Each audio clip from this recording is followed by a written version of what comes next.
안녕하세요. 일주일 동안 잘 지내셨습니까?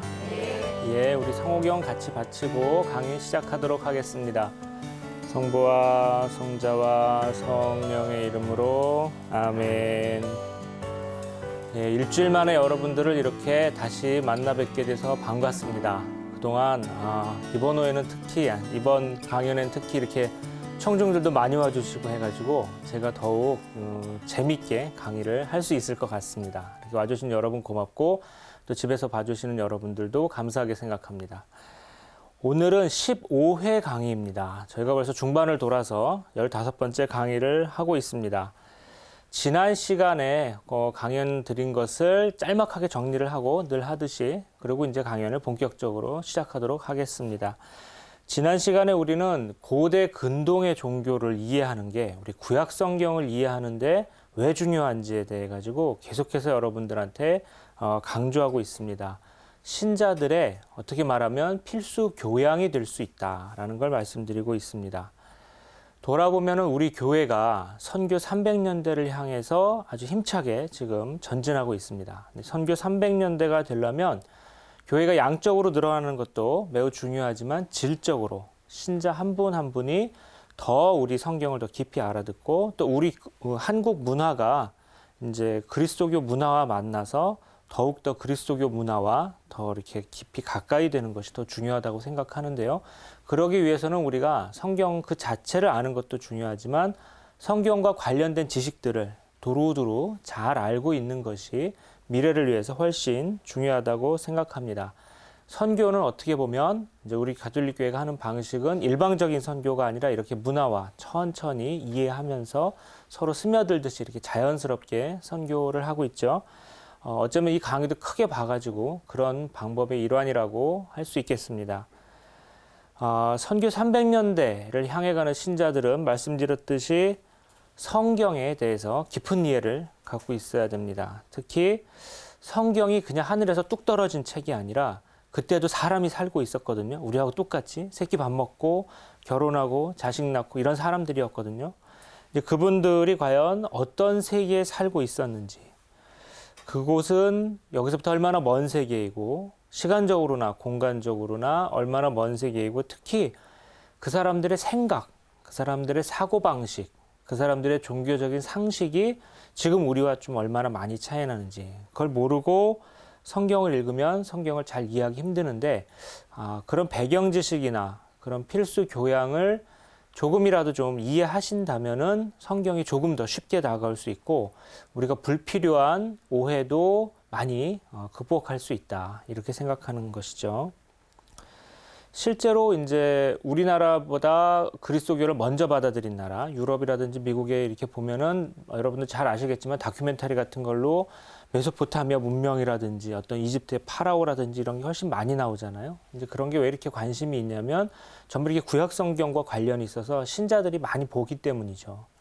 우리나라 신자들도 그런데 조금 더 관심을 가졌으면 좋겠는데 사실은 그런 걸 좀 보려면 어렵잖아요. 또 파라오 이름도 너무 복잡하고 메소포타미아 지명도 복잡하고 또 이렇게 시간을 내서 좀 본다 하더라도 구약 성경과 이게 도대체 어떻게 관련이 되는 건지 알기는 더 힘들죠. 그러니까 이제 이 강의는 신자 여러분들한테 이렇게 방송을 통해서 그런 연관성을 쉽게 하나하나 이렇게 천천히 이제 설명해 드리는 그런 강의라고 할 수 있습니다.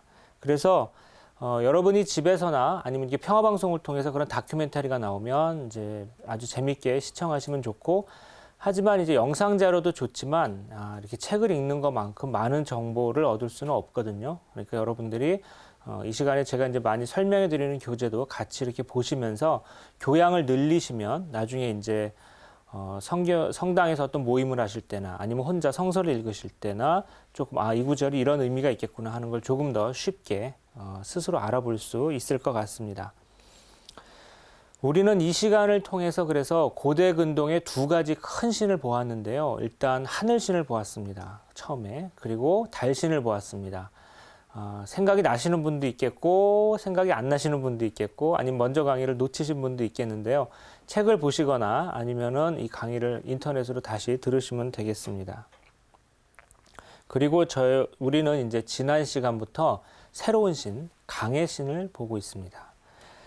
강의 신을 보기 전에 제가 주의하셔야 될 것이라고 말씀드린 건 강을 보는 느낌이 우리 현대인들의 느낌과 고대인들의 느낌과 많이 달랐다는 것입니다. 현대인들은 뭐든지 다 돈으로 보거든요. 그러니까 강도 다 돈 되는 거 아니면 굉장히 객관적인 사실로 보거든요. 그냥 물의 흐름 이렇게 보는데 고대인들은 강을 그렇게 생각하지 않았어요. 강은 큰 어떤 의미가 있는 것이고 어떤 신 같은 존재로 보았죠. 우리가 그 강을 신으로 모시는 것은 할 필요가 없죠. 우리는 하느님만 모시면 되지만 그 강을 그냥 물질이나 돈으로 보지 않고 어떤 큰 의미가 있는 피조물로 보고 또 거기에 어떤 의미가 있다고 생각하는 그 태도 자체는 매우 종교적인 것이고 현대인들한테 결핍된 것이기도 해요.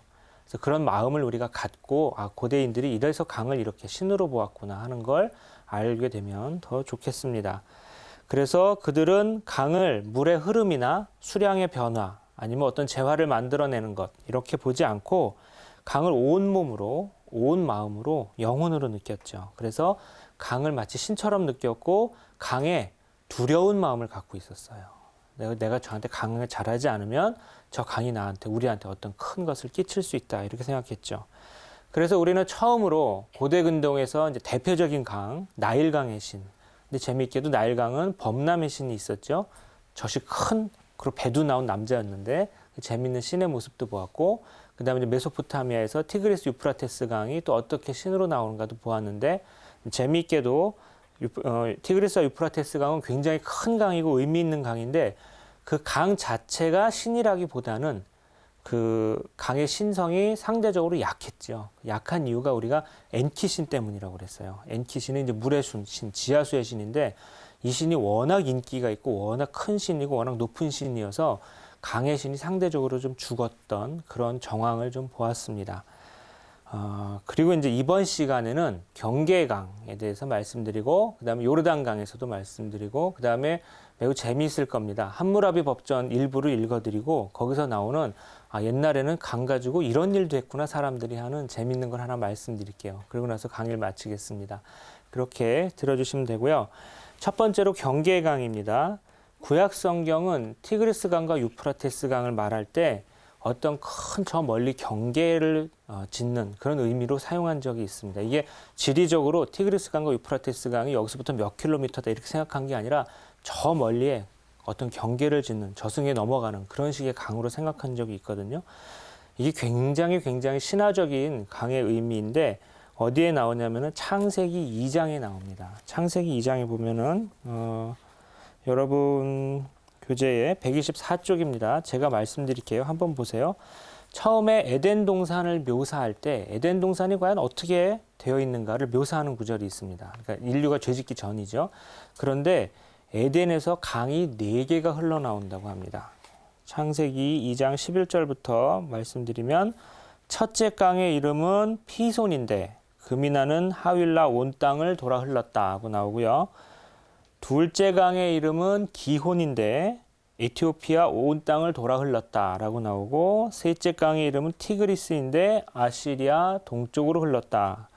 그리고 넷째 강은 유프라테스이다. 그래서 첫째 강, 둘째 강의 이름은 피손과 기혼이고 셋째와 넷째 강의 이름은 티그리스와 유프라테스 강입니다.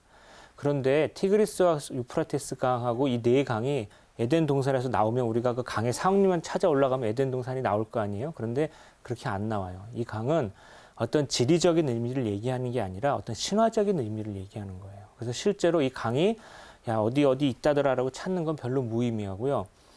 태초에 그 먼 옛날부터 나왔던 그 강이 티그리스 강, 유프라테스 강도 거기에 속하는 강이구나. 그것처럼 이 두 강은 보통 강이 아니라 신성이 굉장히 강한 강이구나 하는 정도의 의미를 갖고 있는 거예요. 그래서 우리가 만약에 태초에 창조 너머의 세계, 저 멀리 있는 세계를 한번 가보고 싶다면 이 두 강을 건너면 되겠죠. 근데 이건 신화적 의미로 넘는 것이지 진짜 유프라테스 강 찾아가서 다리 건넌다고 되는 일은 아니에요. 시면에서 태초의 시면에서 그러니까 지하수 저 멀리 가면은 지하 저 멀리 가면은 아주 큰 샘이 있다고 생각을 했어요. 사람이 그 고대 근동 사람들은. 그래서 그 큰 샘에 엔키가 있는데 지하수의 신이죠. 거기서 나오는 강이 물이 이제 큰 강이 되었다라고 생각을 한 거죠. 과학적인 사실은 아니고 신화적인 의미인데 이 신화적인 표현에 들어가 있는 우리가 어떤 의미를 자꾸 알아야 되는 겁니다. 그런데 이 에덴 동산의 이 강을 두신 분이 누구세요? 하느님이시죠. 결국 창세기는 그 얘기를 하려고 했던 거예요. 고대 근동 사람들이 모두 이렇게 큰 강을 생각하고 있는데 이거 다 하느님이 만들어 주신 거다. 이 얘기를 하려고 하는 것이죠. 구약 성경의 유프라테스 강은 지리적인 경계로 몇 번 더 나옵니다. 근데 이것도 역시 신화적인 경계가 있어요. 이집트가 과연 어디까지인가? 이집트의 끝이 어딘가? 이집트가 나일강 유역이라는 건 여러분 다 아시죠? 나일강 삼각주 유역인데 그래서 이집트의 힘이 강할 때는 이스라엘도 이집트의 영토였어요. 그리고 더 나아가서 이집트의 영토였어요. 그래서 과연 이집트 파라오의 힘은 어디까지 미치는 것일까? 얘기할 때 보통 유프라테스 강까지 이렇게 얘기합니다. 제가 열왕기 24장에 나오는 얘기를 읽어드리겠습니다. 125쪽입니다. 그때 바빌론 임금이 이집트 마른네에서 유프라테스 강까지 이집트 임금에게 속한 땅을 모두 점령하였으므로 이집트 임금이 다시는 자기 영토 밖으로 나오지 못하였다. 바빌론 임금이 이집트에 쳐들어가서 이집트의 영토를 다 점령한 것인데 이때 이집트의 영토를 어떻게 얘기하냐면 이집트 마른네에서 유프라테스 강까지라고 얘기합니다. 즉 이집트 임금이 이제 다스리는 영역은 유프라테스 강까지다. 거기가 제일 한계다 하는 것이죠. 이렇게 신화적인 의미의 경계로 쓰는 것입니다. 유프라테스 강 그러면 여러분 머릿속에 어떤 걸 떠오르세요? 저는 처음에 유프라테스 강이 맨날 이렇게 책에서만 이렇게 봐서 어떤 굉장히 신화적인 강이고 굉장히 가기 어려운 강인 줄 알았어요. 그런데 이제 독일에서 공부할 때 저희 지도 교수님하고 같이 고대 근동에 여행을 간 적이 있어요. 공부하러. 그래서 유프라테스 강을 갔었어요. 그래서 지도 교수님이 조금 있다가 우리 차로 가면 좀 있으면 유프라테스 강이 나온다고 그래서 저는 굉장히 멋있는 강이 하나 있고 거기에 수풀이 이렇게 있고 거기 페르시아 공주가 이렇게 이렇게 타고 배를 타고 나올 줄 알고 있었거든요. 그런데 한참 가도 안 나오는 거예요. 그래서 막 가고 있는데 교수님 유프라테스 강이 어디 있어요? 그렇게 물어보니까 지금 우리가 그 위에 있어. 그런데 한 중랑천만 하는 걸 이렇게 지나가고 있어요. 유프라테스 상류가 그런 것이죠. 하루에 가면 좀 커요. 그런데 이제 그거를 지금 생각해 보면 우리가 성경을 이해하는 태도가 그거하고 비슷해요. 실제로 이스라엘 가서 보거나 실제로 터키에 가서 보거나 실제로 성지순례 여기 갔다 오신 분도 많고 성지순례 갔다 온 이야기도 많이 들으시겠지만 그냥 보면은 거기도 그냥 사람 사는 땅이고 그냥 거기에 풍토대로 사는 사람들이 있는 것이고 우리가 어떤 마음으로 믿어서 여기가 바로 이런 것이었구나라고 의미를 가지고 볼 때에만 그 의미가 우리한테 들어오는 것이죠. 그거는 우리나라의 수도 서울도 마찬가지예요. 서울도 그냥 밥 먹고 우리가 사는 곳으로 생각하면 그냥 사는 곳 이상의 의미를 지니지 않지만 여기에 보면 구석구석에 이렇게 많이 있잖아요. 의미가 옛날에 여기 뭐 하셨던 곳이고 뭐 어떤 의미가 이렇게 보면 서울도 굉장히 의미 있는 도시죠. 어쩌면 신앙은 이렇게 우리 마음속에 있는 것인 것 같아요. 여러분들이 구약성경 읽으실 때도 구약성경을 어떤 신문기사처럼 읽으시면 재미없어요. 구약성경을 어떤 소설책처럼 읽으시면 어떤 부분은 재밌지만 어떤 부분은 재미없어요. 차라리 다른 소설책 읽는 게 나을 수도 있는데 제 이 책에서 강조하듯이 어떤 의미의 텍스트를 읽으면 구약성서 한 구절 한 구절마다 어떤 의미들이 다 들어가 있어서 그것을 아시면 우리 신앙인들한테 큰 도움이 되실 것입니다. 강도 마찬가지죠. 유프라테스 강은 지리적인 경계만을 의미하지 않고 저 북쪽의 의미로 사용된 적도 있어요. 이스라엘 입장에서 보면은 유프라테스 강이 북쪽에 있으니까 유프라테스 강 그러면은 여기서 몇 킬로미터 가면은 있는 어떤 강 차로 몇 시간 걸려 이렇게 아니라 그 강에 가면은 거기는 북쪽 끝이다 하는 것이죠. 그게 미카서 예언서 7장 12절에 나옵니다. 제가 읽어드릴게요. 잘 들어보세요. 그날에 아시리아에서 이집트까지, 이집트에서 유프라테스 강까지, 이 바다에서 저 바다까지, 이 산에서 저 산까지 온갖 곳에서 사람들이 너에게 오리라. 마지막 날 이제 저 멀리 있는 사람들이 전부 다 너한테 모여올 것이다 라고 이제 예언사한테 말하는 것인데 우리 같으면 요새 지구 전체에 있는 사람들이 다 올 것이다 하는 것인데 이 사람들한테는 경계가 어디까지였냐면 아시리아에서 이집트까지. 그러니까 이스라엘 중간에 놓고 보면 이스라엘의 지리를 한번 생각하시면 좋은데요. 이스라엘을 중간에 놓고 보면 아시리아는 동쪽의 큰 제국이고 이집트는 서쪽의 제일 큰 제국이에요. 그러니까 동쪽 끝 제국에서부터 서쪽 끝 제국까지. 그리고 이 바다에 이집트에서 유프라테스까지. 이 바다에서 저 바다까지. 그러니까 이산저산 다 오는 것이죠. 우리가 이런 식으로 어떤 지리적인 강이나 산을 의미의 강으로, 의미의 산으로 쓰는 적이 있어요. 우리나라 사람들도. 우리나라 사람들이 언제 그런 말을 쓰냐면 백두에서 한라까지라고 할 때 그래요. 그렇죠? 백두에서 한라까지가 저 남쪽 끝에서부터 저 북쪽 끝까지의 의미죠. 백두에서 한라까지, 백두산 어디까지인지 우리 잘 안 따지죠. 그렇게 말할 때는 백두산 천지까지인지 아니면 몇 번째 나무까지인지 이런 거 안 따지는 것이죠. 그런 식으로 유프라테스 강을 쓴 적이 있어요. 성경에서도 강을 이렇게 지금 몇 군데 말씀드렸지만 이거 외에도 강을 이렇게 신화적인 어떤 경계로 쓰는 적이 있거든요. 이걸 갖고 어디까지 이렇게 재고 막 현대 학자들이 일부 학자들이 하는데 그런 건 별로 의미 없는 일이고 여러분들이 이걸 의미의 텍스트로 알아듣는 게 가장 중요하십니다. 자, 그러면 우리가 이제 티그리스강 유프라테스 강과 관련해 가지고 몇 가지 사실을 하나 보았고 이번부터 볼 것은 요르단 강에 대해서 보겠습니다. 요르단 강은 이제 여러분도 조금 익숙하신 강인데요. 성경에 강 하면 아마 이제 대표적인 강 중에 하나로 요르단 강이 나오죠. 요르단 강도 신이었어요. 요르단 강을 신으로 묘사하는 고대 근동의 문헌들이 나와요. 요르단의 주인, 뭐 이런 신의 이름이 나오는데 요르단 강의 신성은 지금 우리가 얘기했던 나일강의 신성, 티그리스 강의 신성, 유프라테스 강의 신성에 비하면 아주 형편없이 작아요. 거의 신으로 안 나와요. 왜 그럴까? 이렇게 사람들이 생각해 보면 두세 가지 이유가 있는데 일단 강이 작아요. 그러니까 아무래도 큰 강이 큰 신이고 작은 강은 작은 신이 되겠죠. 개울같이 작을 때도 있으니까.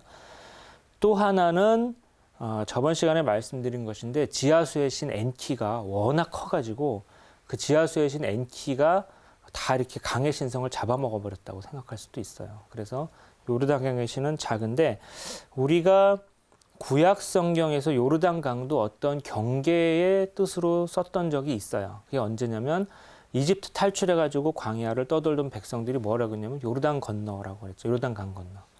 그 요르단강 건너는 실제로 요르단강을 건너는 일이기도 하면서 동시에 하느님이 이 광야 시대를 끝내고 우리에게 약속해 주신 땅으로 우리를 드디어 넘겨주신다. 드디어 새로운 이스라엘의 어떤 역사의 한 시기로 넘어간다. 라는 그런 의미가 있는 거죠. 요르단강 건너. 우리 노래에도 있죠.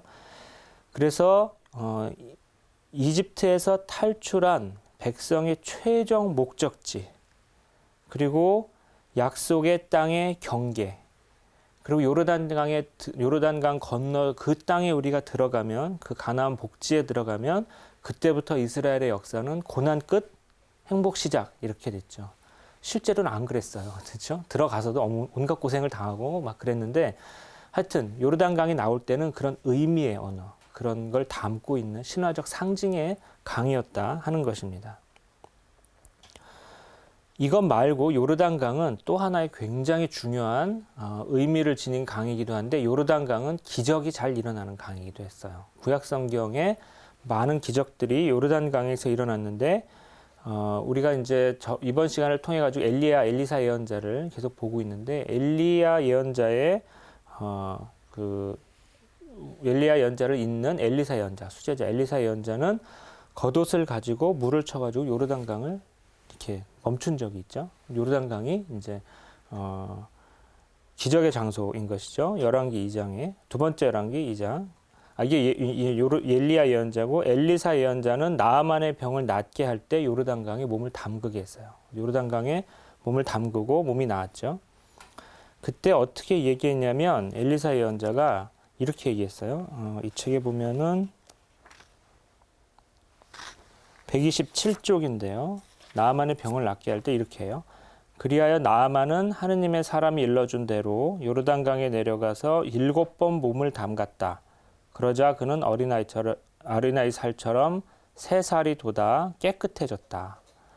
요르단강에 들어가서 7번 몸을 담그면 병이 나을까? 지금 그렇다고 그렇게 하지 마세요. 이건 이제 예언자들이 했던 것인데 기적의 장소로서의 이 요르단강에서 구약성경을 잘 아는 신약성경 시대의 이스라엘 사람들은 여기가 바로 옛날에 엘리야 예언자가 물을 멈추게 한 바로 그 강이다라는 걸 알 수 있겠죠. 왜냐하면 예수님 시대에는 모든 사람들이 이 종교적 세계에 살았기 때문에 그런 얘기를 어렸을 때 듣고 자라서 문맹률은 굉장히 높았지만 성경 지식은 우리보다 훨씬 많았어요.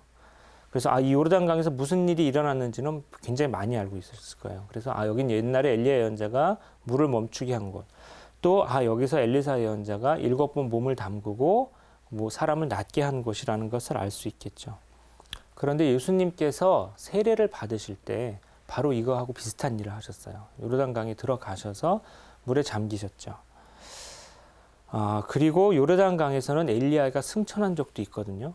이렇게 보면 예수님이 세례를 받으실 때 예수님이 하셨던 행동, 그리고 거기서 비둘기가 내려와서 이렇게 내 사랑하는 아들이다 이렇게 말씀하셨던 행동이 구약 성경에서 요르단강에서 일어났던 어떤 기적들을 종합해서 사람들의 머릿속에 떠올리는 효과가 있었을 거예요.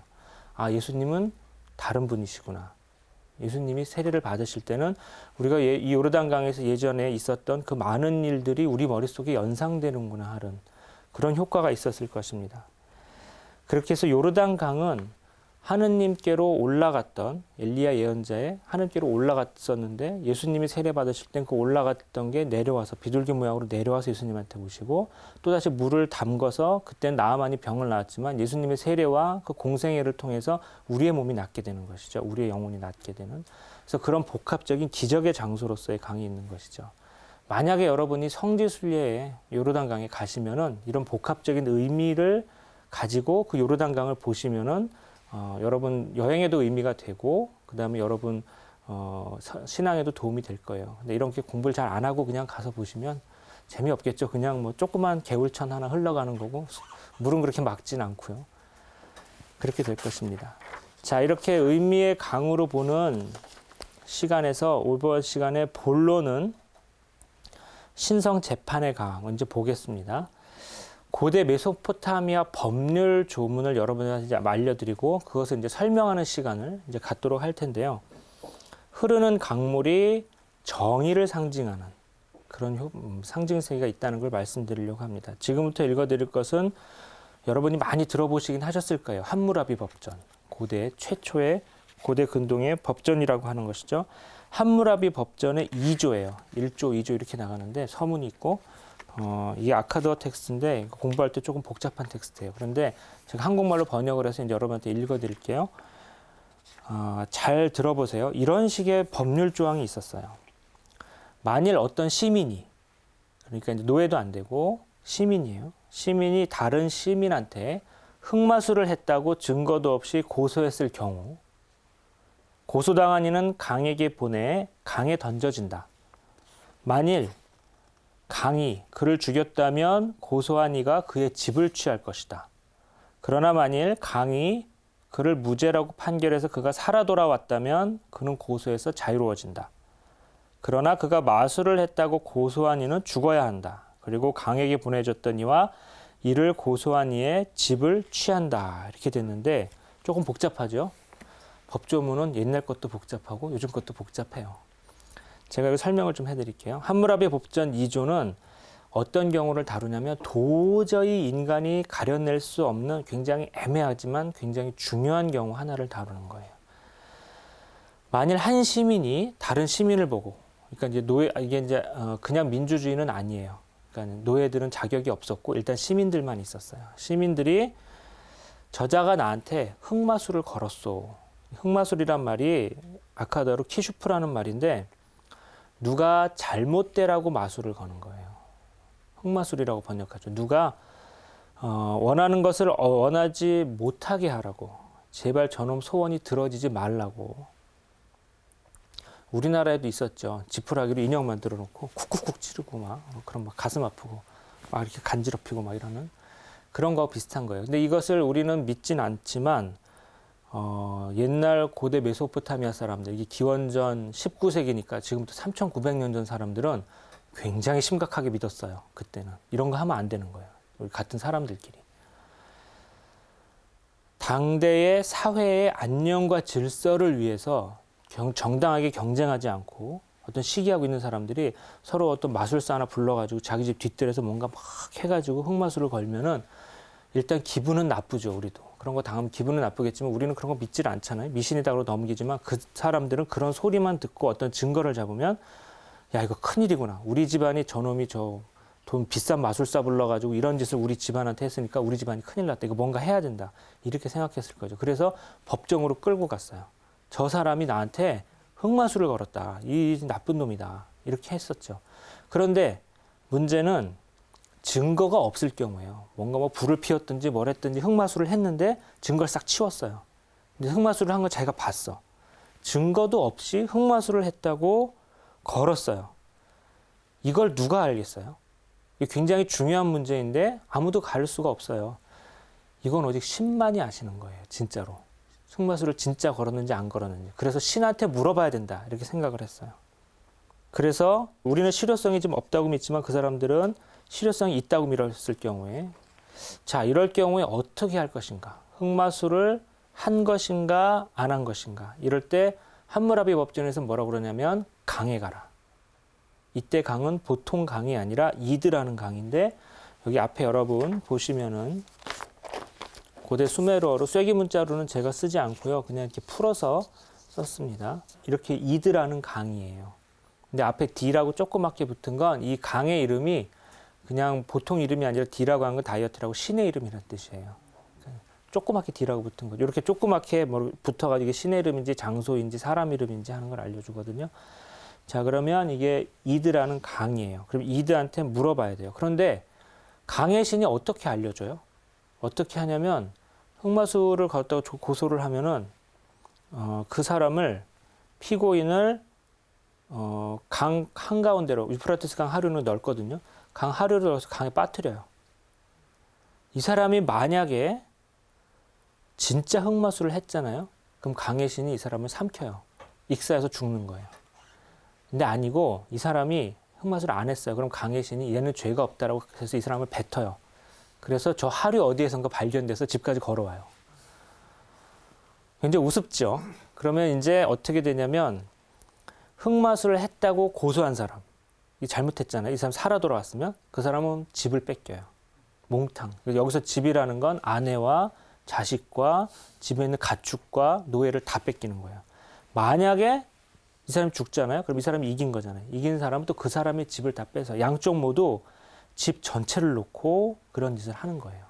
어떻게 보면 굉장히 미개하죠. 지금 생각해 보면. 근데 그 당시는 함무라비 법전 2조면은 중요한 건 앞으로 가잖아요. 지금 법들도 굉장히 중요했던 거예요. 이런 강을 이드라는 강으로 불러요.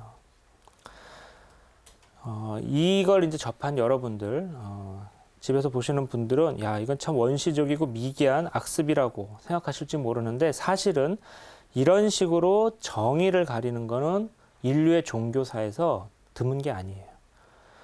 오랜 관행이고 지금도 어느 정도 이렇게 하는데 이거를 이제 전문 용어로 신성재판, 오디얼이라고 불러요. 이 신성재판은 어떤 게 있었냐면은 강이나 바다에 빠뜨리는 방법도 있었고 불 위를 걸어가게 하는 방법도 있었어요. 불 위를 걸어가서 크게 안 다치면 이 사람이 정의가 있는 거죠. 아니면은 독을 먹이는 방법도 있어요. 독을 아주 쬐끔 먹여서 이 사람이 혼수 상태에 빠졌다가 살아나면 이제 죄가 없구나 하는. 이게 미개해 보이지만 정의냐 아니냐를 가르는 아주 확실한 방법이에요. 살아남은 정의고 죽어버리면 끝이거든요. 이런 식의 종교 생활을 한 적도 있었어요, 인류가. 그런데 이게 참 여러분도 웃으시고 집안에서 이걸 보시는 분들 다 웃으실 테지만 현대에서도 있어요. 현대에서도 어떤 게 있냐면 인간이 어떤 우리가 통제할 수 없는 우연, 그러니까 강에 빠진다든지 독을 먹는다든지 우리가 어떻게 할 수 없는 거잖아요. 정말 그 사람이 살아나게 못 살아나게 어떻게 할 수 없잖아요. 그거를 우리는 공정하다라는 건 정의롭다라는 거거든요. 그게 받아들여요. 그걸 어디서 볼 수 있냐면 월드컵 조 추첨할 때 보세요. 월드컵 조 추첨할 때 전부 브라질이랑 한 편이 안 되려고 죽음의 조자리고 브라질 들어가면 다 지는 거잖아요. 독일이랑 어떻게 안 되려고 전 세계 모든 축구 팬들이 제사라도 지내고 막 기도하고 그러잖아요. 우리 좀 잘 되게 해달라고. 그러면 아주 공정하게 뽑아야 되잖아요. 그때 어떻게 해요? 뺑뺑이 돌리잖아요. 그렇죠? 추첨하잖아요. 그게 소량의 독을 먹이진 않고 강에가 빠뜨리진 않지만 비슷한 거예요. 우리가 통제할 수 없는 어떤 우연을 가장을 해가지고 거기에 다 모든 걸 걸고 거기 우리가 다 승복을 하면 이건 정의롭다. 똑같진 않지만 그런 게 인간의 심리 기제에 그런 게 있어요. 제비뽑기 과정이 월드컵 조추첨에서 극도의 우연성을 보장하고 우리가 그걸 통제할 수 없는 게 확실하다면 사람들은 죽음의 조에 걸리더라도 이것은 공정하다라고 받아들여요. 일반인들도 그렇고요. 이런 경우가 또 하나가 우리가 또 알 수 있는 경우가 있는데 로또가 그래요. 집을 걸어요, 정말. 집보다 더 큰 돈이죠. 한 번 맞으면. 근데 우리가 조금씩 모아서 한 사람한테 모든 걸 다 주자. 이렇게 하는데 그 과정이 정말 공정하다면. 이렇게 생각해요. 이게 공정하다는 게 아니라 사실은 우연하다는 거예요. 그 우연성을 우리가 통제할 수 없다는 게 핵심인데 우리는 그거를 공정한 방법이라고 생각을 해요. 그래서 거기에다가 천문학적인 돈을 거는 것이죠. 복권 당첨을 위해서 기도하는 사람이 분명히 있을 거예요. 우리나라에. 많이 있겠죠. 복권 당첨을 위해서 기도하는 사람이나 3,900년 전에 함무라비 시대에 강에서 제발 나오게 해달라고 기도하는 사람이나 똑같은 사람이에요. 그런 똑같은 심리를 갖고 있는 게 있어요. 어떻게 보면은 그 현대인과 고대인들이 어떤 같은 수준의 사람일 수도 있어요. 그리고 우리 그런 면에서 고대 근동인들을 이렇게 무시하면 안 돼요. 우리가 거의 같은 수준의 사람일 수도 있고요. 어떻게 보면 현대인들이 우스워질 수도 있죠. 우리가 옛사람을 보고 가끔 이렇게 그때는 이런 식으로 이런 것 했다고 웃을 수가 있는데 우리가 이제 역사에 겸손해져야 되는 이유는 200년 후의 사람들이 우리 보고 그럴 거예요. 그렇죠? 우리 인간은 모두 다 시대 한계 속에 사는 사람들이고 이 모든 시대를 통틀어 가지고 완벽하신 분은 하나님밖에 안 계시는 거죠. 인간은 다 이렇게 시대 한계에 갇혀 사는 사람들이죠. 자, 그러면 앞에서 우리가 이드라는 걸 봤는데 이제 재미있게 여러분들이 이런 것이 이제 있었구나 하는 걸 배우셨고, 근데 그리고 이제 신성재판이라는 게 있었구나. 각 종교에는 우리나라에도 있었고 하는 걸 배우셨는데 과연 그러면 이게 구약 성경에 어떤 영향을 끼쳤을까에 대해서 이제 이번 시간에 본론이죠. 여러분들한테 말씀드리겠습니다. 고대 수메르어로 그런 강을 우리가 이제 이드라고 부른다고 했죠. 그리고 수메르 시대가 접어들고 우리가 첫 시간에 역사를 개략적으로 했어요. 수메르 시대가 이제 끝나고 이제 아까 얘기했던 함무라비 법전, 함무라비 시대는 고대 아카드 시대인데 이제 어느 한 왕조가 끝나고 그 다음 왕조가 들어섰어요. 그러는데 언어가 바뀌었어요. 그래서 이드를 뭐라고 불렸냐면은 이투라고 불렀어요. 이드라는 말을 조금 이제 변형시킨 말이에요. 한번 아카드 따라해 보실까요? 이투. 예, 이제 이런 보통 강의 이름 많아요. 그런데 이렇게 신성 재판에 사용하는 특별한 강만 이투라고 불렀어요. 아카드 사람들은 수메르 사람들이 살던 그 지역에서 그 왕조를 이어받았기 때문에 수메르 문화를 계승하는 정책을 썼고 이 낱말을 거의 그대로 사용을 했습니다. 그리고 이거는 히브리어로 에드라는 말이에요. 한번 따라해 보세요. 에드는 이투를 히브리 말 사람들이 받은 거예요. 히브리 말로는 후대에 이 이투를 에드라고 불렀어요. 그러니까 히브리 말에서 에드라고 나오는 건 족보가 이 신성 재판을 사용하던 함무라비 법전 2조에 나오는 바로 그 강이었어요. 그래서 에드는 강이란 뜻으로 안 쓰이고요. 히브리 말 사전을 보면 심판이란 뜻으로 쓰여요. 히브리 사람들이 심판이란 이 말이 어디서 왔는지 이제 여러분들이 아신 거예요. 강의 신은 사라졌고 강의하는 신성 재판은 사라졌지만 강이 뭔가 공정한 판결을 최종적으로 내리는 어떤 역할을 하는 것이고 그래서 심판, 판결 이런 의미로 이제 쓰입니다. 자, 그러면 그 다음 이런 날이 있어요. 이제 따라해보세요. 옆에 있는 히브리어는 어떻게 읽냐면 욤 에드. 예, 목소리를 집에 있는 분들도 키워서 다시 한번 해보세요. 욤 에드. 욤은 날, 우리의 데이, 날이란 뜻이고 요 에드는 여러분 배웠어요. 그래서 이제 형용사가 뒤로 간 거죠. 날 에드인데 에드의 날 해야죠. 자, 우리가 함무라비 법전에 나왔던 대로 요 강에 빠지는 날 어떤 날이에요? 내가 심판을 받는 날이에요. 나가 정의로운지 내가 정의롭지 않은지를 분명히 가리는 날이죠. 에드의 날을 문자 그대로 옮기면 강의 심판의 날이란 뜻인데 지금 우리나라 성경에서는 이거를 어떻게 번역을 하냐면 다른 나라 번역도 같아요. 환난의 날, 재난의 날 이렇게 옮겨요. 마지막 우리 심판의 재난을 받을 때 날이에요. 예레미야 예언서는 에드의 날을 어떻게 쓰냐면 아주 확실히 써요. 자, 제가 예레미야서 18장 17절을 말씀드릴게요. 예, 131쪽에 있습니다. 예레미야 예언서에 대해서 우리가 이 시간에 대해서 말씀드렸어요. 이제 곧 예루살렘이 망할 것이다. 너희들 이렇게 하느님한테 등 돌리고 이렇게 나라를 엉망으로 운영했다가는 너희들 이제 큰일 난다라고 해서 사람들한테 회개를 계속해서 예레미야 예언서는 촉구했는데 불행하게 사람들이 말을 안 들었어요. 그래서 예레미야는 비탄의 예언자라고 그랬죠. 계속해서 사람들한테 좀 잘해라 했거든요. 그러면서 이렇게 얘기하십니다. 그들의 애드의 날 나는 그들에게 얼굴 대신 등을 보이리라. 하느님께서 너무 화가 나셔가지고 너희들 이렇게 잘못하면 너희들의 애드의 날에 내가 너희한테 등을 보이겠다. 너희들 안 도와주고 내가 이렇게 너희들 외면하겠다라고 굉장히 무서운 말씀을 꾸짖으시는 말씀을 해주셨는데 그 말에서 애드의 날을 우리가 환난의 날로 옮겨요. 그래서 이걸 우리 성경에서 어떻게 됐냐면은 그들의 환난을 당하는 날, 그들이 환난을 당하는 날 나는 그들을 도와주지 않겠다. 이렇게 번역을 하죠. 그들이 재난을 당하는 날.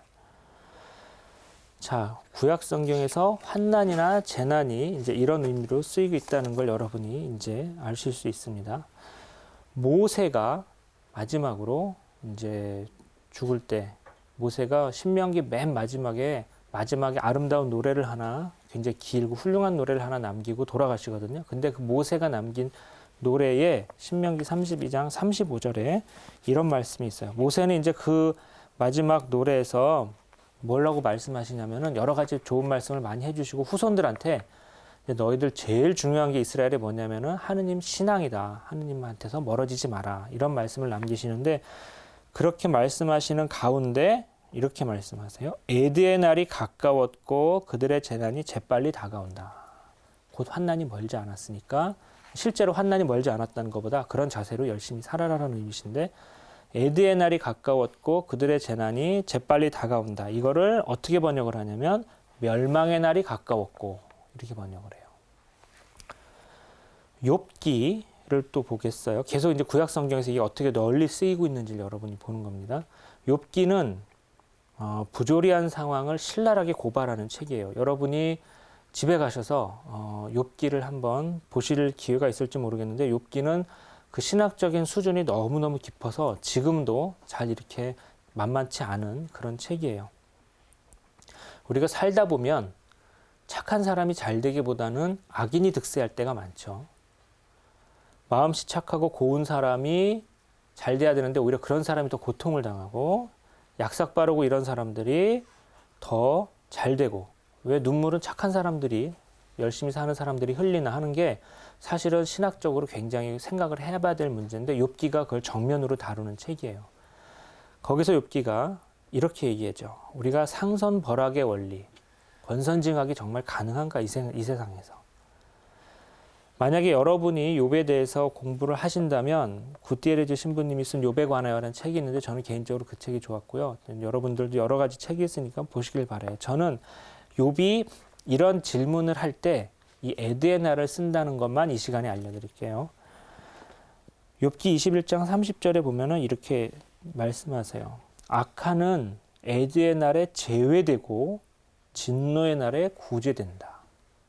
악한은 원래 멸망의 날에 심판을 받아야 되는 거죠. 그리고 착한 사람들이 구원을 받아야 되는 것인데 욥이 보니까 그렇게 안 되는 게 있는 것 같다라고 하느님한테 이제 따지는 거예요. 질문을 하는 것이죠. 그런데 이렇게 얘기해요. 악한은 애드의 날에 제외되고 진노의 날에 구제된다. 근데 그 애드의 날을 어떻게 번역을 했냐면 악한은 멸망의 날에 제외되고 이렇게 번역을 했어요. 하느님의 심판은 이스라엘 밖에서도 유연합니다. 그래서 하느님이 이스라엘뿐 아니라 전 세계를 다 다스리시는 분이시죠. 거기에 예레미야서에 보면은 이렇게 말씀하십니다. 애드의 날과 징벌의 때가 그들에게 닥치면 그들도 견뎌내지 못하고 등을 돌려 함께 달아나고 만다. 여기서 애드의 날은 환난의 날로 번역을 했어요. 환난이나 재난의 날로 번역을 나올 때 여러분이 이게 혹시 애드의 날일 수 있다. 이 책 비교하면서 한번 공부해 보세요. 자, 애드의 날은 사실은 먼 미래의 날입니다. 우리한테는 아직 다가오지 않은 날이죠. 그런데 점차 애드의 날을 마치 과거에 큰 환난을 당했을 때 얼마나 그 환난이 우리한테 컸던가, 그 고통이 우리한테 얼마나 컸던가 이렇게 얘기하면서 과거의 애드의 날이라고 생각하는 표현이 나와요. 이거는 함무라비 법전에서는 그냥 강의 시내에서 풍덩 빠뜨려가지고 이제 정이냐 불이냐 이거를 딱 가리는 어떤 그런 것만 있었는데 구약 성경 안에서 새롭게 발전을 하는 거예요. 개념이 계속 확장되는 거예요. 최후의 날에 하느님께서 우리 인간 맨 마지막에 오는 그 최후의 날을 에드의 날이라고 했다가 이제는 과거의 날도 에드의 날이다 하는 거죠. 오바댜서 13절에 보면은 에돔의 죄악을 얘기할 때 에돔이 이제 이스라엘하고 형제잖아요. 그럼 이스라엘이 당연히 고통을 받을 때 도와줘야 되는데 이놈들이 도와주지 않았어요. 원래 에돔하고 약간 사이가 안 좋죠. 그래서 이렇게 얘기해요. 에돔이 이스라엘이 환난에 빠졌을 때 돕지 않았고 오히려 니네들이 이 형제를 고소해하지 않았냐. 그래서 재물을 오히려 니네들이 그 혼란한 틈을 타서 우리의 재물을 약탈해가지 않았냐 이 나쁜 놈들아. 이러면서 뭐라고 얘기냐면 내 백성의 에드의 날에 너는 그의 대문으로 들어가지 말아야 했다. 그 에드의 날에 너라도 그의 불행을 흐뭇하게 바라보지 말아야 했다. 그 에드의 날에 너는 그의 재산에 손을 대지 말아야 했다. 이걸 우리나라 성경에서 어떻게 번역하냐면 내 백성의 재앙의 날에 너는 그의 대문 안으로 들어가지 말아야 했다. 내 백성의 재앙의 날에 너라도 그의 불행을 흐뭇하게 바라보지 말아야 했다. 그 재앙의 날에 너는 그의 재산에 손을 대지 말아야 했다. 옛날에 어떤 전쟁이 있었는데 그때 안 도와준 걸 얘기하는 건데 이때 에드의 날은 이제는 미래 심판의 날이 아니라 미래의 심판이 있을 것 같은 굉장히 옛날에 큰 참혹한 날, 큰 불행을 겪었던 날 정도로 쓰인 것이죠. 신적 심판의 날이 아니라 하느님이 최후의 심판하실 때 이렇게 고통스럽게 하지 않았겠나 할 정도의 큰 환난과 고통의 날이라는 의미로 쓰인 것입니다. 그 다음에 사무엘기 하권에 나오는 다윗의 승전가를 보겠어요. 시편 18장 19절과 매우 비슷한 두 구절이 굉장히 비슷한데요. 사무엘기 22장 19절을 보겠습니다. 다윗의 승전가인데요. 다윗은 큰 환난 가운데서도 하느님께서 자신을 지켜주셨다 하는 감사의 기도를 잘 올립니다. 다윗은 실제 왕으로서는 한계에도 많이 보여주는 왕이지만 믿음 하나는 굉장히 좋았던 왕이거든요. 그래서 이런 감사의 기도를 잘 드리는데 역시 이런 식으로 드립니다. 에드의 날에 그들이 나를 덮쳤지만 주님께서 나에게 의지가 되어주셨네. 옛날 얘기하는 거예요. 미래 에드의 날이 아니라 에드의 날, 그 환난의 날로 옮기는데요. 환난의 날에 그들이 나를 덮쳤지만 주님께서 나에게 의지가 되어주셨네. 잠언 한 구절만 더 보겠습니다. 잠언도 과거의 고통의 날, 고통의 때라는 의미로 이건 이제 과거의 뿐만이 아니라 그냥 일반적으로 쓰는 것인데요. 잠언의 이 구절 굉장히 재미있어요. 먼 친척보다 이웃사촌이 낫다 이 얘기를 결국 하고 있는 것이거든요. 그러니까 우리가 인생을 살다 보면 에드의 날 같은 날이 닥칠 수가 있어요. 우리가 착하게 산다고 그런 날이 안 닥치는 것도 아니고 인생에 살다 보면 이렇게 불행이 닥칠 때가 있거든요. 그리고 그 불행은 남들이 안 닥치고 나에게만 닥쳤을 때, 예를 들면 교통사고라든지 이런 거 할 때 더 마음이 아프죠. 그럴 때 진짜 찾아야 되는 사람은 잘 사는 먼 친척이 아니라 평소 이웃사촌이 더 나을 수가 있다. 그러니까 평소에 이웃사촌을 잘 해놔라. 이런 얘기인데, 잘 지내라 하는 얘기인데 이렇게 말씀하십니다. 잠언 27장에 보면은 내 친구와 아버지의 친구를 저버리지 말고 에드의 날에 형제의 집으로 가지 마라. 가까운 이웃이 먼 형제보다 낫다. 여기서 에드의 날을 불행할 때로 옮겼는데 이제 환난의 날로 옮겨도 될 거예요. 그렇게 해보시면 다시 한번 읽어드릴게요. 내 친구와 아버지의 친구를 저버리지 말고 평소에 불행할 때 또는 환난의 날에 형제의 집으로 가지 마라. 가까운 이웃이 형제보다 낫다 하는 것이죠. 이런 식으로 쓰여요. 이렇게 환난의 날 이런 표현들이 원래 신화적인 의미였다라는 걸 여러분이 아셔주면 됩니다. 이번 시간에는 이제 우리가 강에 대해서 여러 가지를 좀 알아봤어요. 경계의 의미의 강, 그것도 지리적인 경계의 의미의 강, 신화적인 경계의 의미의 강도 알아봤고, 요르단강이 이제 기적의 장소다 하는 것도 알아봤고, 정의가 왜 강물처럼 흐르는지에 대해서 맛배기를 보여드렸어요. 다음 시간에는 이 정의가 강물처럼 흐르는 것에 대해서 조금 더 보고요. 그다음에 다른 강에 대해서도 보고 우리가 강과 관련된 표상에 대해서 몇 가지만 더 보고 강을 마치겠습니다. 지금까지 강의를 잘 들어주셔서 여러분 고맙습니다. 다음 주에 뵙겠습니다.